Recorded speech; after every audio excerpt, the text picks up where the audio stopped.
APJ Abdul Kalam గారు, ఆయన పేరు చెప్తే పిల్లలు పరవశించిపోతారు. కాకినాడలో ఒకసారి నేను గోశాలకు వెడుతుంటే సాయంకాలం వేళ పిల్లలు స్వచ్ఛందంగా, అది ఎవ్వరూ నిర్వహించింది కాదు, వాళ్ళంతట వాళ్ళుగా బయటికి వచ్చి కొవ్వొత్తులు పట్టుకుని ఎడుతున్నారు కొంతమంది. నాకు ఏంటి ఇక్కడ ఏమీ కనపట్టలేదు, ఇక్కడ ఏమి నినాదాలు లేవు, నడిపిస్తున్న వాళ్ళు లేరు, పిల్లలు ఎందుకు కొవ్వొత్తులు పట్టుకుని వెళ్తున్నారని నేను వాళ్ళని అడిగాను, ఏమ్మా ఎందుకు ఎడుతున్నారని. మహానుభావుడు అబ్దుల్ కలాం గారు శరీరం విడిచిపెట్టేశారండి, అందుకని కొవ్వొత్తులు పట్టుకుని ఎడుతున్నారన్నారు. నేను ఈ మధ్య కాలంలో ఒక నాయకుడు వెళ్ళిపోతే, ఒక వ్యక్తి మరణిస్తే పిల్లలు స్వచ్ఛందంగా కొవ్వొత్తులు పట్టుకుని వెళ్ళడం చూసింది అబ్దుల్ కలాం గారి విషయంలో చూశాను.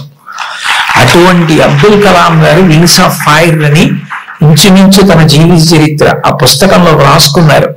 రెండో ప్రపంచ యుద్ధ సమయంలో గోధుమలు రేషన్లో దొరుకుతున్నటువంటి రోజుల్లో అమ్మగారు రొట్టెలు ఒత్తి పిల్లలందరికీ పెడుతుంటే అందరి తలో 4 రొట్టెలు తినాలి. ఆ రోజు రొట్టె కూడా బాగుందని కలాం గారు ఇంకో రొట్టె వేయి అని తిన్నారు. అప్పటికి చిన్నవారు, చదువుకుంటున్నారు.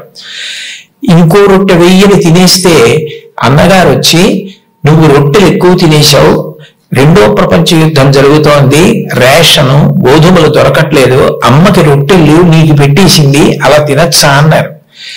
అమ్మకి తినవలసిన రొట్లు తాను తినేశానన్న న్యూనతాభావంతో కలాం గారు బలబలా ఏడుస్తుంటే తల్లిగారు వచ్చి గట్టిగా కౌగిలించుకుని, నాన్న నువ్వు తింటే నేను తిన్నట్టేరా, నాకు చాలా సంతోషంగా ఉంది అంది మా అమ్మ. అమ్మ ఒక రోజు వస్తుంది, ఆ రోజు ఈ కలాం ఈ శరీరాన్ని విడిచిపెట్టి నీకు నమస్కారం చేయడానికి వస్తాడు.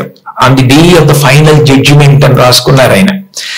ఆ రోజు నువ్వు ఏ అన్నం కూడా తినడం మానేసి పెట్టి నన్ను పెంచి పెద్ద చేశావో, ఈ శరీరంతో ఈ మేధస్సుతో నేను దేశ సేవ చేసి కృతార్థుడనై ఆ అమ్మ కన్నా కొడుకు అని నీకు కీర్తి తెచ్చి వచ్చి నీ పాదములకు నమస్కరిస్తానని రాసుకున్నారు.